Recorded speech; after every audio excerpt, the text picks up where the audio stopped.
In today's journey, we are making a simple yeast starter.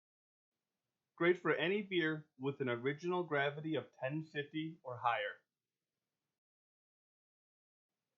We start by taking 1 liter of your preferred brewing water and putting it into a 2000 milliliter Erlenmeyer flask.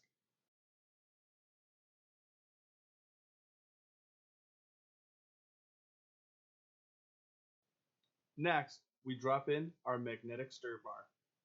Today, I am using my stir plate to help me mix in the remaining ingredients, which includes a quarter teaspoon of yeast nutrient and a quarter pound of dry malt extract. We are using Breeze Golden Light, but you can use anything that has the titles Plain, Pilsen, Golden, or Light. Avoid dark, wheat, or rye, as they may contribute to off flavors unless those are the types of beers you are making. Despite my best efforts, I still made a mess even though I was using a funnel. We are manipulating time for your convenience. Now is a good time to be sure that your yeast is coming to room temperature and that your cooking area is properly prepared. In this case, room temperature is considered 70 to 80 degrees Fahrenheit or 21.1 to 26.6 degrees Celsius.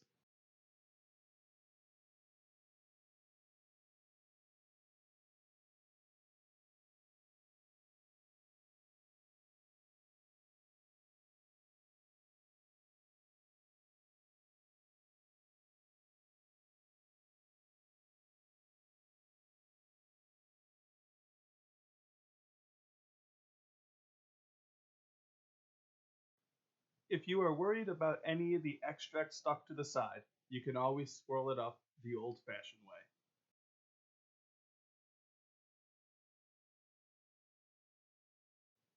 Now we boil for 15 minutes, being mindful of the dreaded boil over.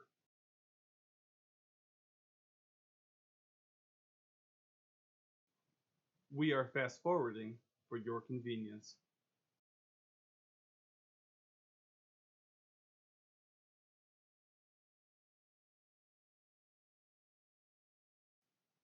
Some brewers claim to be able to smell a boil over the moment they start. That is no excuse to turn your back on a boiling pot ever.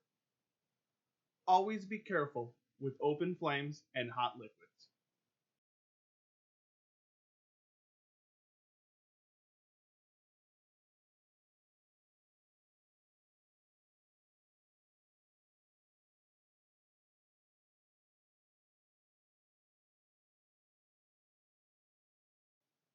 The best way to avoid a boil over is to use as little heat possible to maintain your boil.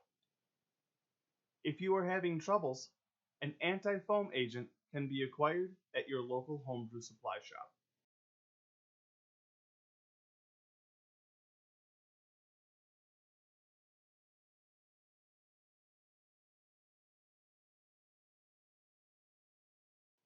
I am avoiding boilovers by shutting off the heat the moment they start.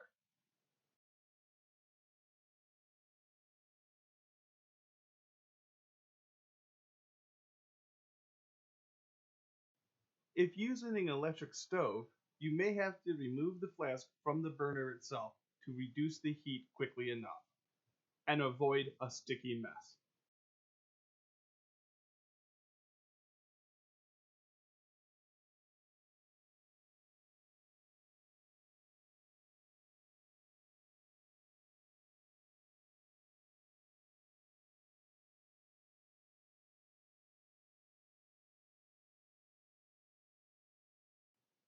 This near mess could have completely been avoided by not fiddling with the heat.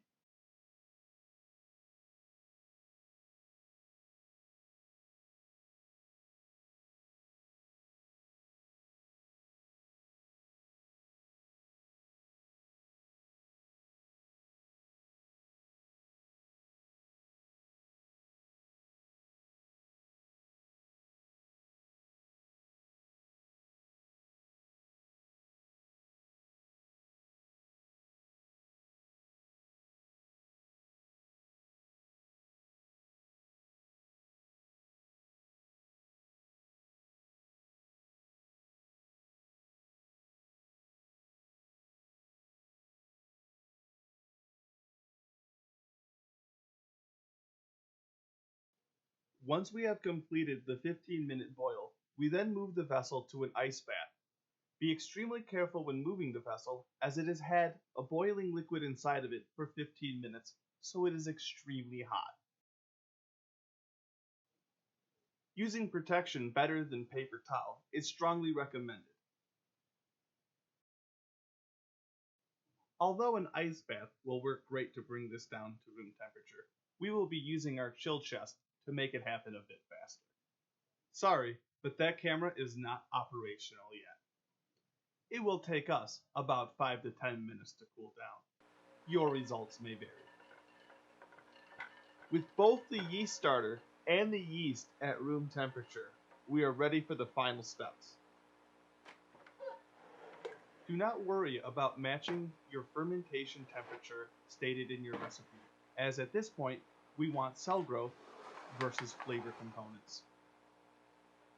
Sanitize the outside of your yeast packet along with any cutting implements. Omega's yeast comes with a notch for easy opening, so we won't need any today. But what we will do is not open the package all the way so that it's easier to add the yeast without making a mess.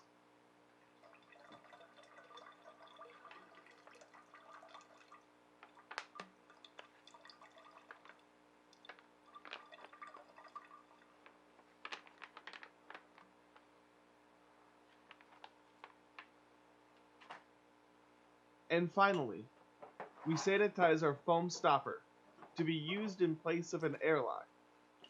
I understand that it can be scary at first to ferment without an airlock, but at this point, access to an air supply will improve our cell growth with our yeast.